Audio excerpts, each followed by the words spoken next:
And since today is my birthday, I decided to do a top 10 best movies of my life. After all, what's the best way to celebrate this special date if not to celebrate the greatest movies that made me this adult that I am today, or that kept my inner child alive? I know that was lame, but it's true. Hello, my name is Gus, and I love to talk about movies, and especially trash movies, more than any other person that I consider normal in this world. And this list is gonna work like this, from decreasing order, from the least favorite to the most favorite. But the first two places are equal. I could not decide which one is the best, but I had to put one in the first place and one in the second. And before these two places, we're gonna have 5 honorable mentions of movies that I also love. And without further ado, let's go to the number 10. Halloween from 1978, directed by John Carpenter, is a movie that fascinates me to this day because of its simplicity, the dark photography, the mood of suspense, and the fact that it's not a bloody gore movie like the subsequent movies in the franchise became, and for being more based on the tension, are factors that make it an eternal classic. Carpenter creates this figure of Michael Myers as a flesh and blood being, but that has some kind of a ghost aura around him. All shown through the Halloween date, the date itself and how it is portrayed in this movie. It's not a bright and colorful Halloween with many kids on the streets like it is shown in other movies, or not even the movies in the franchise itself. The streets are empty and dark, and this escaped killer is at loose, watching every single movement of the neighborhood behind bushes and trees.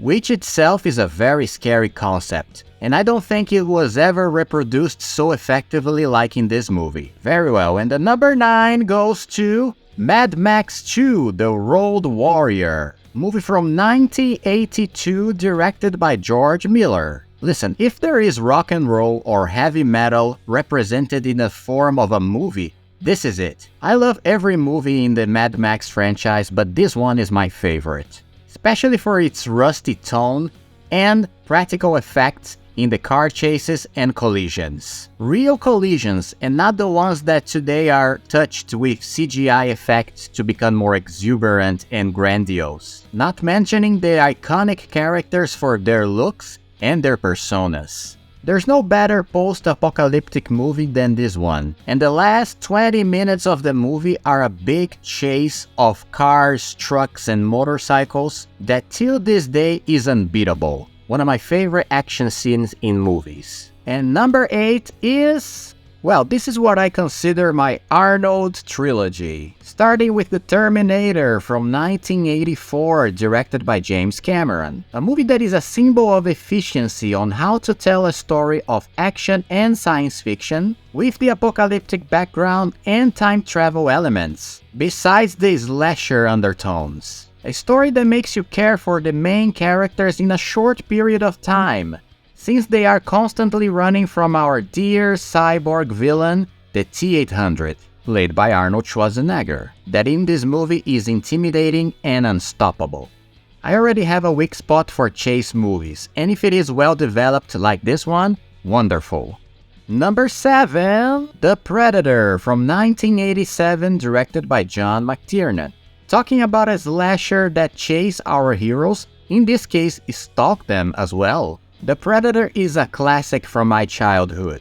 Here our beautiful space hunter comes to Earth not to chase innocent victims, but to chase a muscled, badass military squadron, which itself is an inversion in the slasher genre. Not mentioning the claustrophobic nature of the jungle that makes this hunt of alien versus man thrilling. I love it. Number 6, Terminator 2 from 1991, directed by James Cameron. Here we have an evolution of the universe introduced in the first movie, but with the inversion of the villain becoming the hero, in a sequel that has much more action, challenges for our heroes, and iconic visual effects, especially with the great new intimidating villain T-1000. And this is a movie that has a lot more heart than the first one that was a colder movie, an undeniable classic. Number 5, talking about heart, let's take a 180-degree turn with the movie Edward Scissorhands from 1990, directed by Tim Burton. I'm a huge fan of fables and fairy tales, and here we have this kind of story being told in the modern times. A new version of the Frankenstein tale and the impact that its different presence causes in a society that calls itself normal. That with the gothic visuals and excellent production design that all Tim Burton movies have always fascinated me. Especially how he blends these elements with the colorful palette of the normal city, creating this visual impact that turned this movie into an unforgettable experience to me. And the number 4, continuing the Tim Burton vibe, now let's talk about the main movie of my childhood. Couldn't be from anybody else than the Bat himself. Batman from 1989, directed by Tim Burton, is the first movie that I have a memory of what is a movie in my life. All the frames, the dialogues, voiced in Portuguese because I am a Brazilian fella, are forever carved in my oldest memory banks. So this movie is so high in my top 10 list, especially because of the nostalgic factor. But it's not a great Batman movie, or a movie that has a perfect story for the character. Undoubtedly is an iconic and legendary movie, but is a movie that gives a lot more protagonism to the Joker, which is not a problem, but Batman becomes almost like a side character in it. Anyway, its value will never leave my heart, so that's why it's in the 4th place. Now winning the bronze medal in the 3rd place, Alien from 1979, directed by Ridley Scott. Movie that has the same tone of horror, darkness, suspense, and fear that I mentioned in Halloween, but with the claustrophobic element of being trapped in a ship in space. And besides the beginning of a legend being introduced in the form of the protagonist Ellen Ripley, played by Sigourney Weaver, we have the introduction of our dear xenomorph alien in one of the scariest scenes in cinema. And the creature designed by H.R. Giger is the best of all time in my opinion. All this in a package with a great well-developed script, where the suspense and horror gradually escalate. And before talking about the first 2 places, let's talk about the 5 honorable mentions. Batman Returns, the most gothic and bizarre movie of the character, besides being very bold and having the greatest Catwoman in Michelle Pfeiffer. Jurassic Park, because I love dinosaurs and there's no better combination than dinosaurs and the magic soundtrack of John Williams. Back to the Future, because it's the greatest adventure movie with time travel and nostalgic moments. Scream, because it's the best teenage horror movie ever made, and also has my first big crush in life. And I couldn't forget about Star Wars, that is the greatest foundation of every 30-year-old nerd like myself nowadays. Now let's talk about the 2 movies that I most love in my life.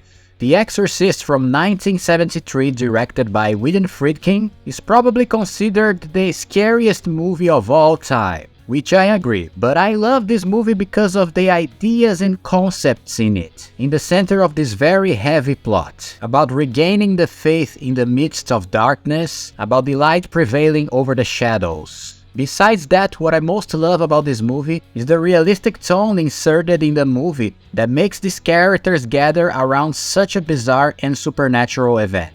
And all supported by the great and amazing makeup on the actress Linda Blair as the character Regan McNeil, that is my favorite of all time. This movie holds up very well till this day, because it does exactly what a movie with these themes must do, to make the audience fear the unknown. And the first place goes to Aliens from 1986, directed by James Cameron. His 3rd movie in this list, that's why he is probably my favorite director. And although he is tied with The Exorcist, I watched this movie many more times, that's why it is in the first place. Anyway, many people can disagree with me and tell me that the first Alien is the best one in the franchise and not the second one, and depending of the day I might agree with them, but this one is my favorite. We have more aliens, more action, more explosions, but without excluding the tension, the suspense, and the threat that is built with these xenomorph creatures. By this list, it's very clear that I like slow burn movies. Movies that can build their narratives with elements being established little by little, but they build and build until a very satisfying climax. And how not to love a movie that starts so calm in its suspense and tension and ends with our protagonist dressing a robotic suit to fight a giant alien queen. And this was my list of top 10 best movies of my life.